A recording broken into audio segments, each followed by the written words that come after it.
Segundo livro dos Reis, capítulo 22, a partir do versículo 1. Nos diz assim o texto: Josias tinha 8 anos de idade quando começou a reinar e reinou 31 anos em Jerusalém. A mãe dele se chamava Gedida e era filha de Adaías de Boscate. Josias fez o que era reto aos olhos do Senhor, andou em todo o caminho de Davi, seu pai, e não se desviou nem para a direita nem para a esquerda. No 18º ano do seu reinado, o rei Josias mandou o escrivão Safã, filho de Azalias, filho de Mesulão, à casa do Senhor, dizendo: Vá pedir ao sumo sacerdote Ilquias que conte o dinheiro que foi trazido à casa do Senhor, o qual os guardas da porta ajuntaram do povo. Que esse dinheiro seja entregue aos que dirigem a obra e têm a seu encargo a casa do Senhor, para que paguem aqueles que fazem a obra na casa do Senhor, para repararem os estragos do templo, aos carpinteiros, aos construtores e aos pedreiros, e que comprem madeira e pedras lavradas para repararem os estragos do templo. Mas não é necessário que prestem contas do dinheiro que lhes foi entregue, porque são honestos. Então o sumo sacerdote Ilquias disse ao escrivão Safã: Achei o livro da lei na casa do Senhor. E Ilquias entregou o livro a Safã e este o leu. Então o escrivão Safã foi falar com o rei e lhe deu o relatório dizendo: Os seus servos contaram o dinheiro que estava na casa do Senhor e o entregaram nas mãos dos que dirigem a obra e têm a seu encargo a casa do Senhor. Depois o escrivão Safã anunciou ao rei: O sacerdote Ilquias me entregou um livro. E Safã o leu diante do rei. Quando ouviu as palavras do livro da lei, o rei rasgou as suas roupas. Então deu ordens a Ilquias, o sacerdote, a Aicão, filho de Safã, a Acbor, filho de Micaías, a Safã, o escrivão, e a Asaías, servo do rei, dizendo: Vão consultar o Senhor por mim, pelo povo e por todo o Judá a respeito das palavras deste livro que foi encontrado. Porque é grande o furor do Senhor que se acendeu contra nós, porque os nossos pais não deram ouvidos às palavras deste livro, para fazerem segundo tudo o que está escrito a nosso respeito. Então o sacerdote Ilquias, Aicão, Acbor, Safã e Asaías foram falar com a profetisa Ulda, esposa de Salum, encarregado das vestimentas da casa do Senhor, filho de Tikva, filho de Arás. Ulda morava na parte nova da cidade, em Jerusalém. Eles lhe contaram o que havia acontecido e ela lhes disse: Assim diz o Senhor, o Deus de Israel: Digam ao homem que os enviou a mim: Assim diz o Senhor: Eis que trarei desgraça sobre este lugar e sobre os seus moradores, a saber, todas as palavras do livro que o rei de Judá leu. Por terem me abandonado e queimado incenso a outros deuses para me provocarem a ira, com todas as obras das suas mãos, o meu furor se acendeu contra este lugar e não se apagará. Mas ao rei de Judá, que os enviou para consultar o Senhor, digam o seguinte: Assim o Senhor, o Deus de Israel, a respeito das palavras que você ouviu, visto que o seu coração se enterneceu e você se humilhou diante do Senhor, quando ouviu as ameaças que fiz contra este lugar e contra os seus moradores, que seriam objeto de horror e de maldição, rasgou as suas roupas e chorou diante de mim, também eu ouvi a sua oração, diz o Senhor. Por isso deixarei que você morra e seja sepultado em paz, e os seus olhos não verão todo o mal que trarei sobre este lugar. Então eles levaram esta resposta ao rei. Esse texto conta a história de um rei e conta a história de um período do povo de Deus em que houve uma reforma religiosa. E os movimentos de reforma, eles são muito presentes na história da igreja. São muito presentes na história da igreja. E esse movimento, né, daquilo que acontece na vida, na história da igreja, é algo muito frequente, muito presente. E ao mesmo tempo necessário. Porque todas as vezes que a igreja, ela na sua caminhada, na história da sua existência, ela por alguma razão, ela se desvia da verdade, ela precisa então ser acordada e ser despertada para uma nova realidade. E é exatamente isso que acontece com a história do rei Josias. Ele se tornou rei de Judá muito jovem, com 8 anos de idade. E a princípio, se você olhar para uma criança de 8 anos de idade, eu vejo pela minha filha, tem 3 anos e 4 meses, né? Daqui a pouquíssimos anos ela vai ter 8 anos. E aí você se pergunta, como que uma criança dessa idade vai poder reinar uma nação? Impossível, né?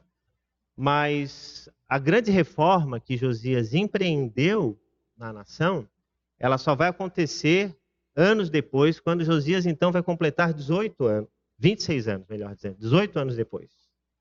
Então, quando ele completa essa idade, ele então começa a perceber a estrutura religiosa da época, que também estava largamente vinculada à estrutura social daquele tempo. E ele começa a perceber que, na verdade, a nação, o povo de Deus, ele havia se afastado absurdamente daquele propósito primeiro, que era de ser uma nação exclusiva de adoração ao Senhor Deus. E ele, por exemplo, percebe, entre tantas coisas, que havia prostituição cultural, que havia adoração de imagens, de esculturas, de postes ídolos. E isso tudo contrariava por completo aquilo que a história do povo de Deus preconizava. Quando eles foram chamados por Deus, lá com Abraão, de ti farei uma grande nação, e chamou Abraão da terra de Ur dos Caldeus, ele chamou justamente para que eles fossem uma nação diferente de todas as nações existentes no mundo. Ele saiu de uma terra em que o paganismo era frequente, em que a adoração a muitos ídolos era o carro-chefe. E Deus chama essa nação justamente para que eles sejam um povo que tenha uma adoração exclusiva a um Deus. Mas, de repente, em algum momento da história, tudo isso se perde. Tudo isso se acaba, tudo isso se passa. E os valores da palavra, os valores do texto bíblico, que naquele tempo era a Torá, eles foram perdidos, eles foram deixados de lado. Manassés foi avô de Josias. E o pai de Josias foi Amon. Eles tinham sido péssimos governantes em Jerusalém. Eles foram homens impiedosos, perseguidores de profetas. E mais, cuidaram para que os textos bíblicos fossem destruídos. E a prova real de que isso acontecia foi que quando Josias percebeu que alguma coisa de errado estava acontecendo com a nação, com o povo de Deus, ele disse, olha, aquele templo lá precisa ser restaurado. Porque o povo se afastou da verdade, o povo esqueceu-se daquilo que as Escrituras falam, então me parece que naquele templo a gente encontra as respostas para os problemas sociais que a gente está vivendo. Porque não é possível. Problemas de todo tipo. Então me parece que se a gente reformar aquele templo, grande parte, se não todos os problemas do nosso tempo serão resolvidos. Então o texto bíblico nos mostra que houve uma reforma física do templo. Isso me lembra, por exemplo, a história de Francisco de Assis, que foi um dos reformistas mais antigos da história da igreja, que quando foi chamado para reformar a igreja, para pregar contra a opulência, contra o excesso de acúmulo de dinheiro, de poder na igreja de então, o primeiro pensamento que ele teve foi qual? Vou reformar a igreja que está sob os meus cuidados. E ele começou a reformar a igrejinha que ele tinha lá, sob seus cuidados. E de repente ele percebeu que, na verdade, a reforma para a qual Deus estava chamando ele não era a reforma de um espaço físico, mas era uma reforma de pensamentos, de propósitos, de ideias, de interesse, de conexão com Deus. E é justamente isso que acontece nesse momento da história do povo de Deus. Então Josias começa a reformar o templo. E o texto bíblico nos mostra que, num determinado momento, acontece algo muito curioso. Casualmente, eles encontram o livro da lei na casa do Senhor. Você já pensou nisso? Você, assim, de repente, ficar surpreso porque você achou a Bíblia dentro da igreja? É um negócio interessante, né? Mas para ver o nível de afastamento do povo da adoração de Deus. Por isso que o tema da nossa reflexão hoje é reencontros com a palavra. Porque nós, na nossa vida, em algum momento, precisamos nos reencontrar com a palavra. A palavra, ela sempre nos atrai, ela nos chama. E muitas vezes ela nos sinaliza, tantas vezes, e nós não damos atenção, porque sim, o tempo que a gente vive, a sociedade que nós vivemos, o mundo que está posto dentro de nós, é um mundo atraente demais, é um tempo que tem muitas vozes, muitas luzes, e ele nos impressiona, e ele nos chama a atenção.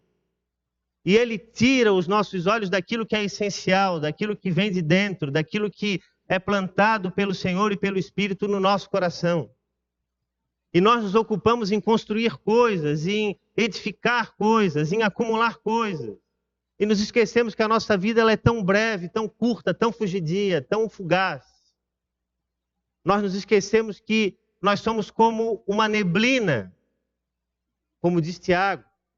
Somos como a relva que cresce ao meio-dia seca e de repente ela bate o vento e já não tem mais, já não se sabe de onde ela veio. Que o nosso tempo é tão pequeno nesse plano, desse momento que a gente vive. E que a gente se ocupa com tantas coisas pequenas, com tantas coisas sem valor, com tantas discussões vazias de significado, enquanto existe tanta coisa urgente dentro da nossa vida para ser resolvida. E nós vamos tentando assim meio que mascarar a nossa caminhada sôfrega.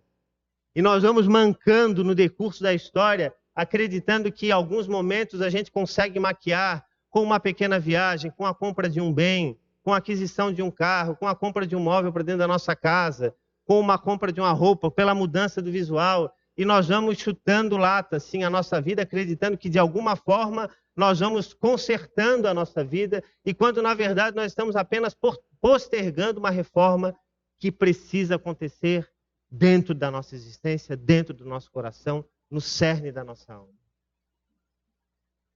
E nós nos equivocamos muitas vezes e sempre quando acreditamos e quando acreditamos que as coisas do nosso tempo, da nossa sociedade, são capazes de resolver aquele vazio existencial que existe dentro de nós e que não pode ser tampado, não pode ser resolvido por nenhuma outra coisa senão pela palavra de Deus. E é exatamente isso que acontece com Nicodemos quando ele procura Jesus de noite. Porque aquele homem, ele era alguém extremamente respeitado no seu tempo. Ele era aqui, podemos dizer, um ministro do Supremo Tribunal Federal. Sim, ele era membro do Sinédrio, a mais alta corte da religião de Israel. Ele era um homem conhecido por qualquer lugar que ele fosse. E então ele procura Jesus, ele fala com Jesus, e ele disse: mestre, alguma coisa está acontecendo de estranho aqui na minha vida, eu estou procurando, inclusive à noite. E nós podemos acreditar que duas razões podem ter levado Nicodemos a procurar Jesus à noite. Primeiro, a sua agenda cheia. Por ele ser alguém tão conhecido, ele pode ter procurado Jesus à noite por isso. Mas eu particularmente acredito que ele procurou Jesus à noite por vergonha. Porque como que ele, ou ele, vamos pensando assim, como que eu, sendo membro do Sinédrio, ministro aqui da mais alta corte da minha nação, Vou procurar um Galileu para falar sobre problemas existenciais? Será que eu não tenho conhecimento bíblico bastante para resolver a minha vida? Eu tenho que procurar esse homem à noite, porque eu sei que é dele que eu vou ouvir alguma coisa diferente. E realmente não tem dúvidas nenhuma de que foi nesse encontro de Jesus com Nicodemos que surgiu uma das maiores expressões, um dos maiores testemunhos do amor e da graça de Deus sobre o seu povo, João 3,16. É quando Jesus diz, porque Deus amou o mundo de tal maneira que deu o seu Filho único, para que todo aquele que nele crê não pereça, mas tenha a vida eterna. Jesus disse isso para Nicodemos. Jesus disse para Nicodemos que era preciso nascer do alto. E aí então, Jesus diz, é preciso nascer de novo, mas como que pode um homem nascer sendo velho? Pode um homem voltar para o ventre da sua mãe? Mas tem que nascer do alto, Jesus diz. Tem que nascer do alto. E é isso que acontece com a grande maioria das pessoas, é isso que acontece comigo, isso que pode acontecer com você. Muitas vezes nós acreditamos que a solução, a resposta para os nossos problemas, ela é encontrada nesse tempo, nesse plano, nesse espaço de coisas. E a verdade é que as coisas desse tempo, elas são muito importantes para a nossa vida, é inegável isso. É muito bom ter coisas boas, e a Bíblia não nos fala que seja errado isso. Mas a nossa relação com as coisas é que é diferente. O problema não é ter dinheiro, disse o apóstolo Paulo a Timóteo. O problema é o amor ao dinheiro. Tem muita gente que usa esse texto para dizer, olha, o dinheiro é a raiz de todos os males. Não, o amor ao dinheiro. É a nossa adoração às coisas, a nossa relação com as coisas é que é o problema. E Jesus disse, onde está o teu tesouro, aí está o teu coração. Então, sobre todas as coisas que nós mais valorizamos, nós podemos ser identificados, porque daquilo que nós mais nos aproximamos, nós mais parecemos. Por isso que Jesus, no seu ministério, ele vai dizer o seguinte, que olha, as raposas têm os seus covis, as aves têm os seus ninhos, mas eu sou o filho do homem, eu não tenho nem onde reclinar minha cabeça. Você já pensou nisso? O Filho de Deus, o Rei dos Reis, dizendo que não tinha nem onde reclinar a cabeça. Então, a primeira realidade sobre essa questão, sobre a necessidade da nossa sociedade, do nosso tempo se reencontrar com a palavra, está na origem do problema, vamos assim dizer, que é o distanciamento de Deus. E naquele momento era a idolatria. O povo estava trocando a adoração a um único Deus, a um Deus que não habita em tendas nem em templos feitos por mãos, um Deus que não pode ser medido, um Deus que não pode ser mensurado, e que o povo insistentemente acreditava que poderia ser edificado. Então, para que houvesse uma transformação social naquele tempo, era necessário atacar com objetivos diretos. E então, Josias encontra na Bíblia, que foi encontrada casualmente dentro da igreja, a resposta para o drama que ele estava vivendo naquele tempo. E muitas vezes nós temos as nossas Bíblias, nós caminhamos com as nossas Bíblias, temos Bíblias nas nossas casas, mas nos esquecemos de lê-las. E achamos que nada de interessante pode ser encontrado lá. Ou como já ouvi alguma vez, tem coisas que a gente na Bíblia não precisa ler de novo, porque já ouvimos tantas vezes, né, pastor? Isso é muito fraco, olha, tem gente que não consegue, né? É a mesma coisa como uma criança que está aprendendo. Você começa das vogais, o alfabeto. Você começa a construir uma ideia, um pensamento, para você chegar em algum lugar. E tem gente que não conhece nem o básico. Então você não tem como falar de coisas elevadas se muitas vezes as coisas mais simples do Evangelho nós não temos a capacidade de viver. Então, a idolatria, ela fazia com que o povo desse as costas para Deus. E todas as vezes que nós mudamos o foco da nossa adoração, todas as vezes que nós desviamos os nossos olhos da adoração a Deus para a adoração às coisas, sim, a nossa vida é modificada, é transformada. E o nosso tempo é um tempo marcado pelo eucentrismo, como eu denomino. Não é nem o egocentrismo, mas me permitam usar aqui o eucentrismo, porque me parece que se a gente usa a expressão egocentrismo é muito comum, mas a ideia de que eu sou o centro de tudo. Eu sou imprescindível, eu sou importante, mais do que ninguém, mais do que qualquer coisa.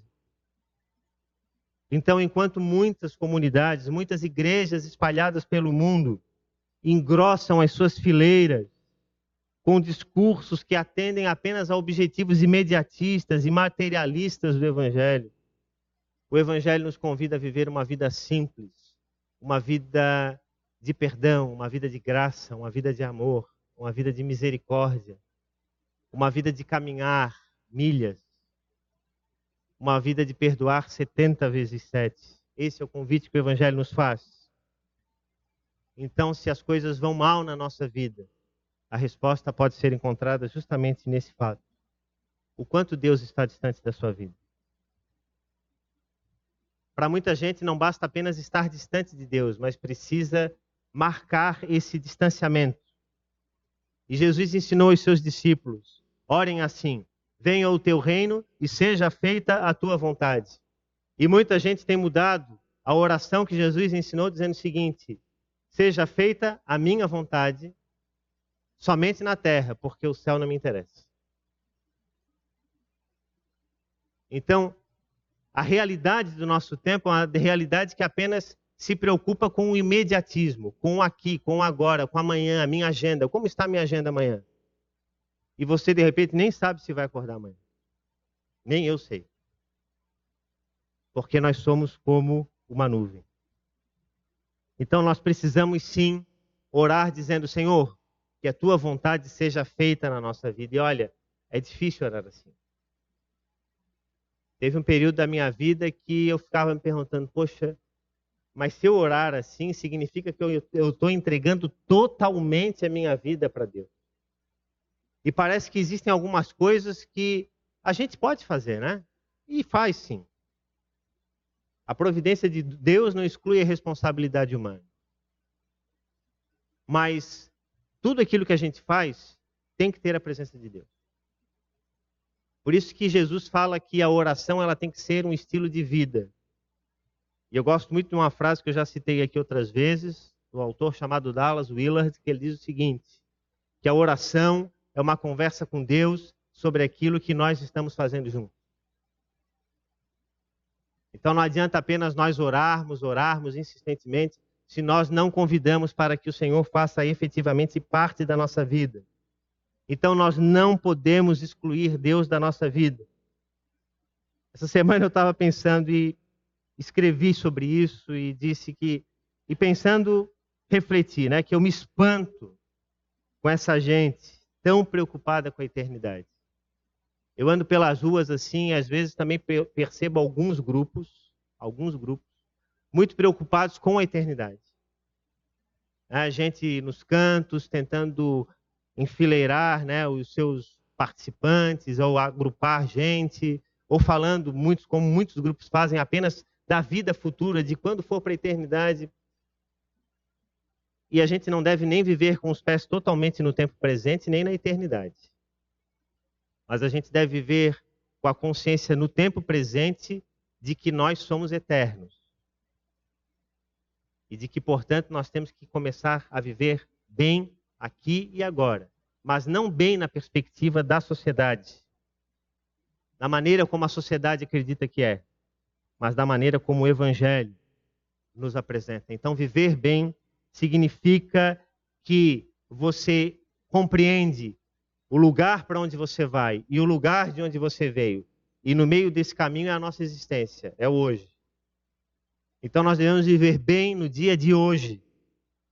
Porque, como disse o próprio Cristo, amanhã trará os seus cuidados. E, por fim, retornar para Deus é uma necessidade urgente. E quando Josias leu aquele texto, a primeira coisa que ele fez foi rasgar as suas vestes, numa atitude de humilhação, dizendo o seguinte: olha só quanta coisa errada a gente está fazendo. Olha só em que ponto nós chegamos. E aí nos lembramos do que o profeta Joel diz lá no capítulo 2, versículo 13, de que o verdadeiro reconhecimento de mudança deve partir do coração, e não apenas do rasgar as vestes. A profetisa Hulda, que interpretou aquele momento, ela disse para Josias: olha, Deus não vai esquecer dessa sua atitude de reconhecimento de mudança, mas isso não vai impedir que esse povo vá para o cativeiro. Eles vão sofrer, porque eles se afastaram muito de Deus. E o cativeiro veio.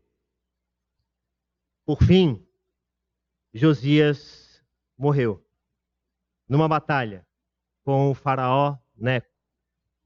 Mas o seu exemplo de vida ficou para a história de Israel como uma história vigorosa, uma história fantástica, como não houve de fato nenhum outro igual a ele. E o texto bíblico nos diz isso claramente, lá no segundo livro dos Reis, capítulo 23, versículo 25.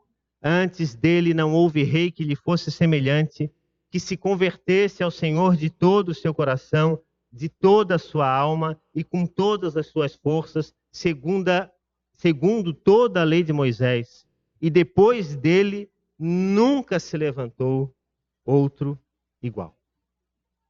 A história de Josias foi uma história sem igual, mas uma história que nos convida a nos reencontrarmos com a palavra.